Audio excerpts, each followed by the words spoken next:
नमस्कार मित्रांनो, आजच्या तारिणी मालिकेच्या भागामध्ये असा काही मोठा धमाका झाला आहे की एका क्षणात केदारवर सगळ्यांचाच विश्वास डळमळू लागला आहे. खांडेकर कुटुंबात एकच गोंधळ उडालाय. निशी पूर्णपणे कोलमडून गेली आहे, तर कौशिकीचा राग आता 7व्या आसमानावर पोहोचलेला आहे. आणि शेवटी केदारला असा फोन येतो जो त्याचं आयुष्यच बदलून टाकणार आहे.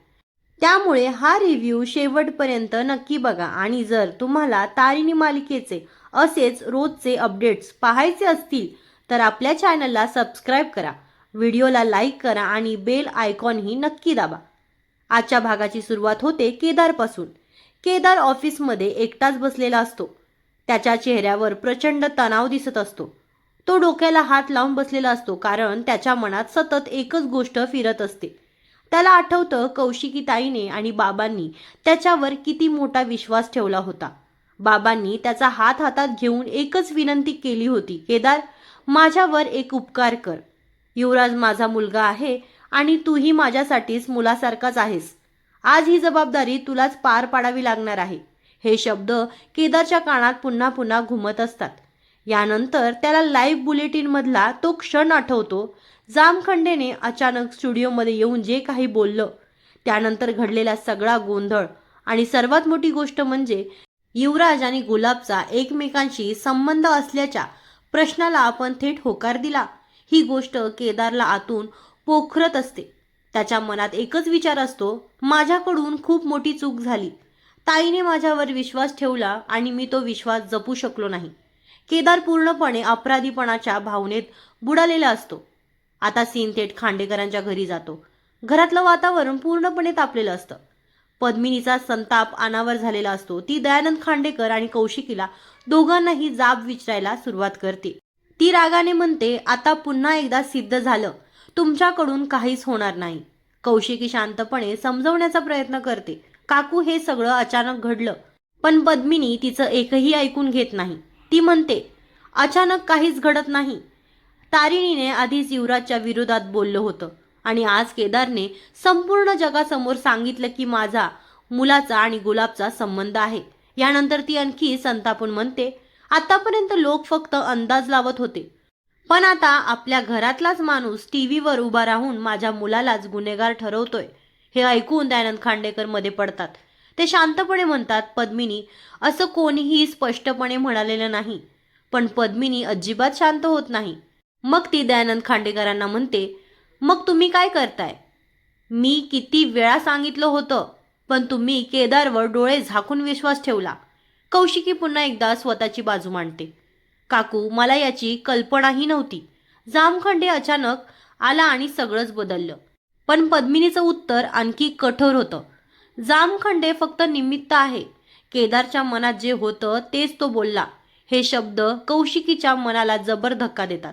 कौशिकी काही क्षण शांत राहते आणि मग खूप दुःखी आवाजात म्हणते, काकू, तुमचं म्हणणं चुकीचं नाही. केदारने आज जे काही केलं त्याचा जाब मी स्वतः त्याला विचारणार आहे. ती पुढे म्हणते, मी त्याला विचारणार आहे, जामखंडेला त्याने थांबवलं का नाही? तो गप्प का बसला आणि आमचा विश्वास का तोडला? पद्मिनीचा राग काही केल्या कमी होत नाही. ती कौशिकीकडे बघत पुन्हा म्हणते, केदारने फक्त खांडेकर कुटुंबाची प्रतिष्ठाच नाही तर MNNचं भविष्यही धोक्यात आणलं आहे. हे ऐकून कौशिकी लगेच म्हणते, काकू, MNNवर कोणीही बोट उचलणार नाही. पण पद्मिनी लगेच तिचं बोलणं तोडते. हे फक्त तुलाच वाटतंय कौशिकी. MNN उभं करण्यासाठी तू किती मेहनत घेतली आहेस हे मला माहिती आहे. पण केदारवर ठेवलेल्या अतिविश्वासामुळे एक दिवस तुझ्या डोळ्यासमोरच हे सगळं उद्ध्वस्त होईल. ती पुढे म्हणते, MNN म्हणजे फक्त एक चॅनल नाही, ते तुझ्या बाबांचं स्वप्न आहे. आणि ते स्वप्न जिवंत ठेवायचं असेल तर वेळेत निर्णय घ्यायला लागेल. पद्मिनीचं हे बोलणं ऐकून कौशिकीच्या डोळ्यात पाणी येतं. दयानंद खांडेकर तिला समजवतात आणि म्हणतात, कौशिकी, पद्मिनीच्या बोलण्याकडे जास्त लक्ष देऊ नकोस. पण कौशिकी शांत आवाजात म्हणते, नाही दया काका, पद्मिनी काकू जे बोलल्या त्यात बरंच काही खरं आहे. आम्ही केदारवर विश्वास ठेवला, त्याला मोठी जबाबदारी दिली, पण आज त्याने तो विश्वास तोडला. हे बोलून कौशिकी तिथून बाहेर पडते. तिच्या चेहऱ्यावर प्रचंड राग आणि मनात प्रचंड वेदना असतात. बाहेर येता ती लगेच केदारला फोन लावते. दुसरीकडे केदार अजूनही ऑफिसमध्ये बसून स्वतःलाच दोष देत असतो. फोनवर कौशिकीचं नाव दिसताच त्याचा जीव घाबरतो. तो स्वतःलाच म्हणतो, ताई मला माफ कर. मला माहिती आहे तू माझ्यावर खूप रागवली आहेस. मला युवराजला गुन्हेगार म्हणायचं नव्हतं, पण तुझ्या विश्वासाला मी तडा दिला. आता तुला काय उत्तर देऊ? तो घाबरून काही क्षण फोनच उचलत नाही आणि त्याच वेळी सीन दुसरीकडे वळतो. इकडे निशी पूर्णपणे कोसळलेली असते. ती रागाच्या भरात घराबाहेर पडण्याचा प्रयत्न करते. रेखा आणि चेतना काकू तिला थांबवण्यासाठी धावत असतात, पण निशी रडतच म्हणते, मला सोडा, आता माझ्याने हे सगळं सहन होत नाही. ती पुढे म्हणते, आधी पोलिसांनी माझ्या युवीला नेलं आणि आता केदारने सगळ्या जगासमोर सांगितलं की युवराजचं आणि गुलाबचा संबंध आहे. तिच्या डोळ्यातून सतत अश्रू वाहत असतात.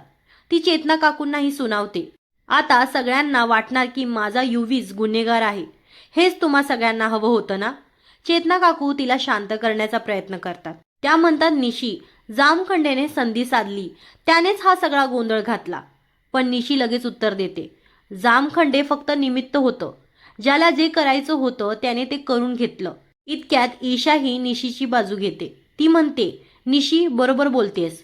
केदारने जामखंडेच्या येण्याचा पूर्ण फायदा घेतला.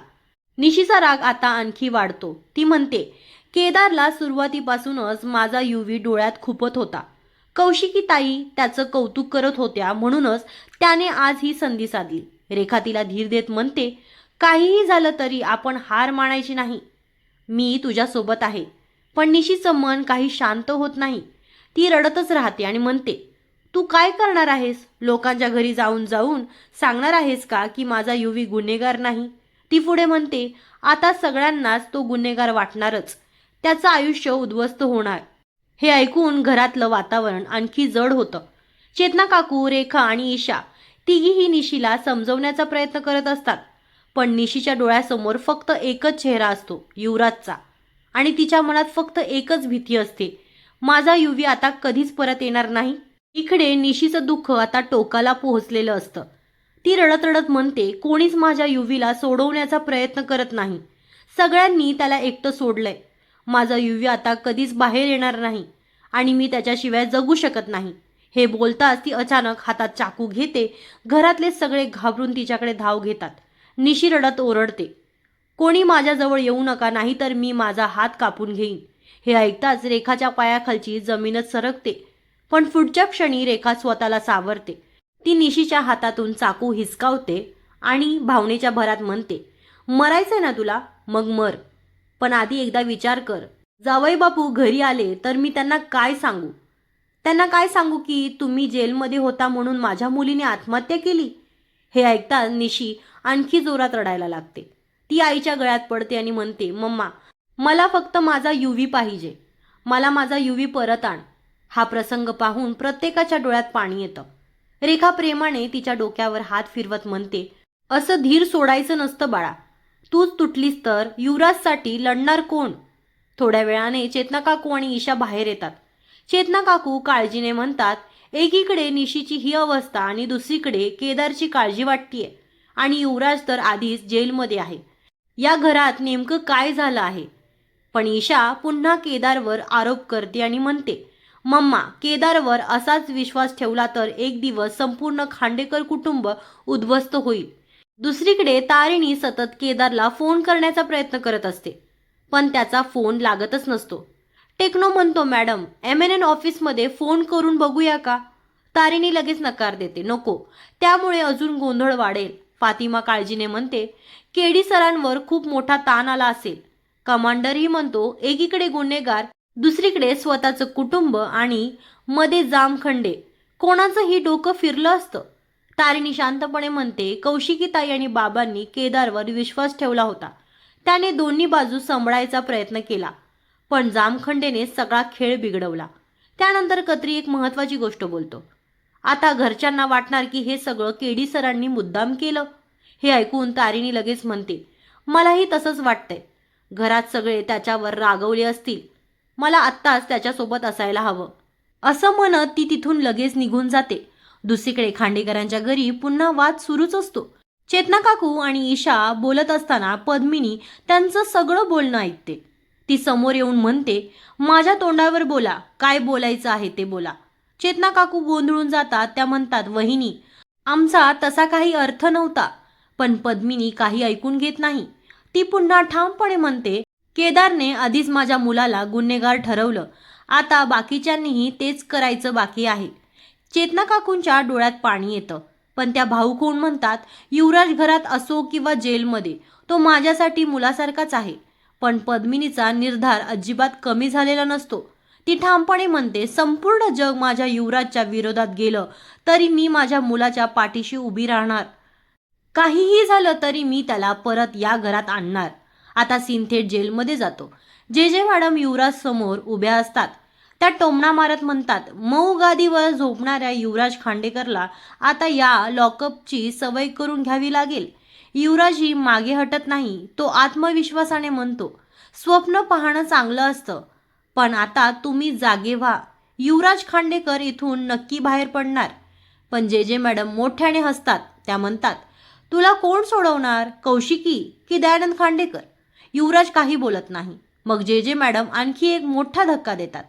तुझे आणि गुलाबचे संबंध आहेत हे MNN-वर जाहीर झालं आहे. हे ऐकताच युवराजच्या चेहऱ्याचा रंग उडतो. त्याला विश्वासच बसत नाही. दुसरीकडे कौशिकीचा राग अजूनही शांत झालेला नसतो. ती केदारला फोन करते, पण तो उचलत नाही. शेवटी ती ऑफिसमध्ये श्वेताला फोन करते. श्वेता केदारला फोन देते. केदार भीतीने फोन उचलतो.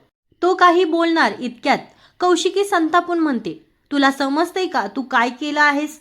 आत्ताच्या आत्ता घरी ये आणि घरातल्या प्रत्येक प्रश्नांचं उत्तर द्यायची तयारी ठेव. केदारकडे काहीच उत्तर नसतं. तो फक्त शांतपणे हो एवढंच बोलतो. फोन कट होतो. केदारच्या डोळ्यात पाणी येतं. त्याला आता एकच गोष्टीची भीती वाटत असते. घरी गेल्यावर सगळ्यांच्या प्रश्नांना तो काय उत्तर देणार? आणि आजचा भाग इथेच संपतो. उद्याच्या भागाच्या प्रोमोमध्ये आपण पाहतो की कौशिकी सगळ्यांसमोर केदारला जाब विचारणार आहे. त्याचवेळी ईशा केदारलाही शिक्षा झाली पाहिजे अशी मागणी करते.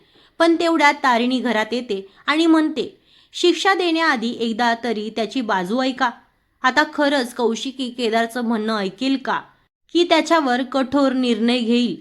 हे पाहण्यासाठी उद्याचा भाग नक्की पहा. आणि तुम्हालाही आजचा रिव्ह्यू आवडला असेल तर व्हिडिओला एक लाईक नक्की करा. चॅनलला सबस्क्राईब करा आणि तुमचं मत कमेंटमध्ये नक्की सांगा. पुन्हा भेटूया पुढच्या रिव्ह्यूमध्ये. धन्यवाद.